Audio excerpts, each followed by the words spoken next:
আমার সব থেকে পৃথিবীর মধ্যে সব থেকে আজিজ, সব থেকে ভালো, যার সঙ্গে আমি মহব্বত করি, এই মহব্বতে আমার হযরতে ইসমাইল, আমার ইসমাইল আলাইহিস সালাম মালদাতে গোটা দেশের সাথে তাল মিলিয়ে মালদা জেলাতে আজ সোমবার 17ই জুন পালিত হলো ঈদুল আজহা। মুসলিম সম্প্রদায়ের এই উৎসব বকরি ঈদ বা কুরবানি ঈদ নামেও পরিচিত। মুসলিম ক্যালেন্ডারের জুল হিজ্জাহ মাসের 10 তারিখে পালিত হয় ঈদুল আজহা। মুসলিম সম্প্রদায়ের মধ্যে এদিনে আল্লাহর নামে ছাগল, ভেড়া বা উট কুরবানি দেওয়ার রীতি প্রচলিত আছে। ঈদুল আজহা কুরবানি দেওয়ার প্রথা ইতিহাসে হযরত ইব্রাহিমের সঙ্গে জড়িত। ইসলাম ধর্মাবলম্বীদের প্রচলিত বিশ্বাস অনুসারে ইসলামের নবী হযরত ইব্রাহিমের কোনো সন্তান ছিল না। তিনি সর্বদা আল্লাহ তাআলার কাছে সন্তানের জন্য প্রার্থনা করতেন। এরপর তার একটি পুত্র সন্তান হয়, তার নাম রাখেন ইসমাইল। নবী হযরত ইসমাইলকে খুব ভালোবাসতেন, কখনো ছেলেকে চোখের আড়াল করতেন না। এইভাবে কয়েক বছর কেটে যায়। একদিন ইব্রাহিম স্বপ্ন দেখেন আল্লাহ তার কাছে সবথেকে প্রিয় জিনিসটা চাইছেন। ইব্রাহিমের সবথেকে প্রিয় ছিল তার ছেলে, তাই ছেলেকেই তিনি আল্লাহর কাছে উৎসর্গ করতে উদ্যোগী হন। ছেলেকে উৎসর্গ করার সময় ইব্রাহিম নিজে আসলে এর মধ্যে দিয়ে তার ধৈর্য এবং বিশ্বাসের পরীক্ষা যে নিচ্ছিলেন আল্লাহ সেটা বুঝতে পারেন। এরপর থেকেই মুসলিম ধর্মাবলম্বী মানুষেরা কোরবানি ঈদ বা বকরি ঈদ পালন করে আসছেন।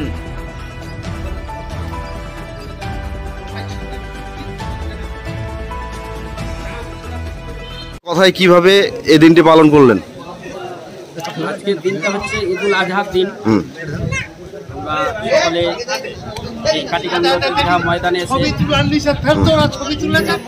ঈদগাহে এসে আমরা আবার নামাজ খুব সুন্দরভাবে আদায় হলো। ইনশাল্লাহ আমরা খুব সুন্দরভাবে পালন করলাম। এরপরে আমাদের যেটা করণীয় ইনশাল্লাহ করব। এটা হচ্ছে আপনার কাটিকান্দর ঈদগাহ ময়দান। খুব সুন্দরভাবে হলো আর কি, নামাজের মাধ্যমে নামাজ আদায় করে থাকি 2 রাকাত, খুব সুন্দরভাবে হলো। আচ্ছা, আপনার নাম? আমার নাম হচ্ছে মৌলানা কৌশল আলম, কাটিকান্দর জামা মসজিদের ইমাম এই গ্রামের। আমাদের কাটিকান্দ ঈদগাহ ময়দান, এখানে আজকে ঈদুল আজহা। আমরা সবাই সমবেতভাবে সমস্ত গ্রামের মানুষ এখানে আমরা নামাজ পড়লাম।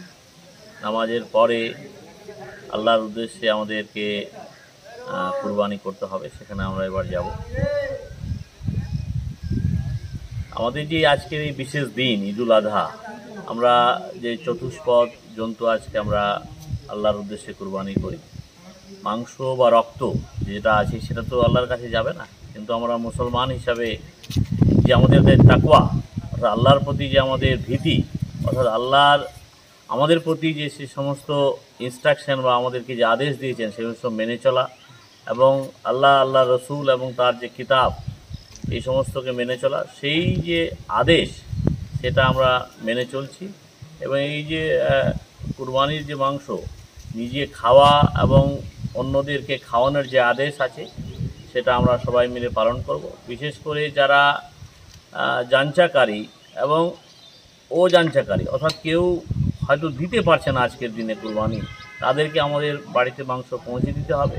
কেউ নিজের থেকে এসে চায়, আবার কেউ চায় না, অর্থাৎ যারা ধৈর্য ধারণকারী আছে তাদেরকেও তাদের বাড়িতে আমাদের পৌঁছে দেওয়া, এবং সবাই মিলে, অর্থাৎ যাদের সামর্থ্য আছে তারা শুধু না, সবাইকে বাড়িতে যেন আজকে সমানভাবে সেরকম ভালো খাবার দাবার হয় সেটা আমাদের সকলকে ধ্যান রাখতে হবে। সেই উদ্দেশ্যেই আমরা এই কুরবানি করি, সেটা এবারও সম্ভব হয় ইনশাআল্লাহ।